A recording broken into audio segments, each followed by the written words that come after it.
देश से गद्दारी, पाक से यारी, ज्योति की संदिग्ध गतिविधियां सारी, पहलगाम से पहले पाक का दौरा, ज्योति मल्होत्रा देश के लिए खतरा, आईएसआई एजेंट से गहरा रिश्ता, दुश्मन को बेच दी गोपनीयता, ज्योति जासूस। पाकिस्तान के लिए जासूसी के आरोप में गिरफ्तार यूट्यूबर ज्योति मल्होत्रा को लेकर जैसे जैसे जांच आगे बढ़ रही है, उसके नए नए टेरर लिंक सामने आ रहे हैं। जांच एजेंसियों की इन्वेस्टिगेशन में अब जो नया खुलासा हुआ है वो चौंकाने वाला है। ज्योति के देश विरोधी और खतरनाक इरादों को समझने के लिए पहले आप इन दो तस्वीरों को देखिए।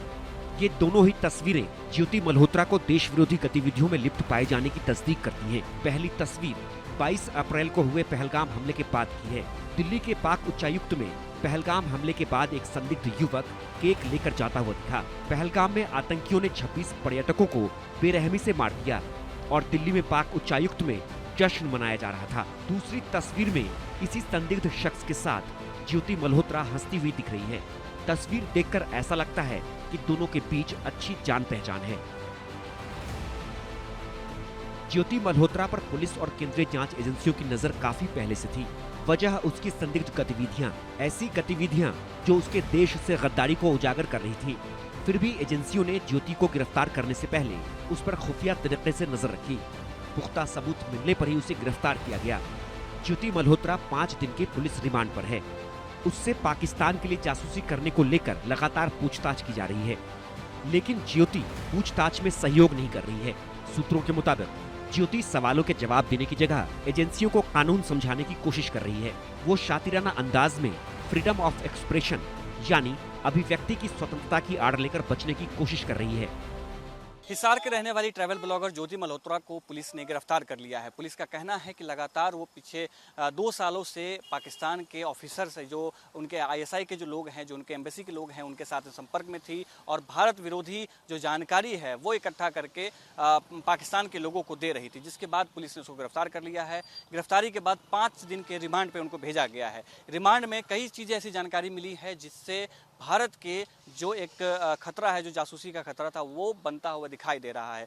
पुलिस से लगातार बातचीत में ज्योति कोई कोऑपरेट नहीं कर रही। वो फ्रीडम ऑफ एक्सप्रेशन का नाम ले रही है और संवैधानिक अधिकारों का जिक्र कर रही है कि उसकी मर्जी है वो क्या बात करेगी, किससे बात करेगी। वो ये भी कह रही है कि दोस्ती करना गुनाह नहीं है। मैंने पाकिस्तान के लोगों से दोस्ती किया है, पाकिस्तान के लोगों के साथ में दोस्ती करने से ही उसकी बातचीत आगे बढ़ी थी और कोई किसी तरीके की बात नहीं है। लेकिन सवाल ये उठता है कि आपकी दोस्ती ऐसे लोगों से क्यों होती है जो देश के विरोधी गतिविधियों में शामिल होते हैं। जो पूछताछ में और भी कई जानकारियां मिली हैं। हरियाणा पुलिस का कहना है कि उसने कई ऐसे ब्लॉगर के नाम लिए हैं जो इनके संपर्क में थे। लगभग 7 ऐसे पूरे देश में लोग गिरफ्तार हुए हैं जो भारत के खिलाफ जो है षड्यंत्र रच रहे थे, पाकिस्तानियों को जानकारी दे रहे थे। ज्योति ने पूछताछ में ये भी बताया है कि हरकिरत सिंह जो है हरियाणा का, वो कुरुक्षेत्र का रहने वाला है और कुरुक्षेत्र से हरकिरत सिंह ने ही इसको दानिश जो था, जो पाकिस्तानी हाई कमीशन में काम करता था, उससे उसकी भेंट करवाई थी और पूरे प्लानिंग में जो है अहम रोल तीनों का रहा है। लोकतंत्र में अभिव्यक्ति की स्वतंत्रता तो है, लेकिन देश से गद्दारी की कीमत पर नहीं। देश की सुरक्षा, देश के खिलाफ जासूसी करने की कीमत पर नहीं। दुश्मन देश से संवेदनशील जानकारियां साझा करने की कीमत पर नहीं। देश की संप्रभुता, एकता और अखंडता को खतरे में डालने की कीमत पर नहीं।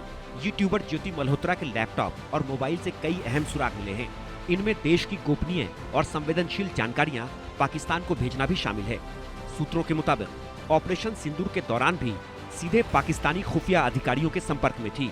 वो व्हाट्सएप, टेलीग्राम और स्नैपचैट के जरिए संवेदनशील सूचनाएं देश के दुश्मनों तक पहुंचा रही थी। ज्योति के दिल्ली में पाकिस्तानी एम्बेसी के अधिकारी मोहम्मद दानिश से न केवल करीबी संबंध थे, बल्कि दानिश की मदद से वो पिछले 1 साल में कई बार पाकिस्तान भी जा चुकी है। दानिश की मदद से ही वो पाक खुफिया एजेंसी आईएसआई के संपर्क में आई।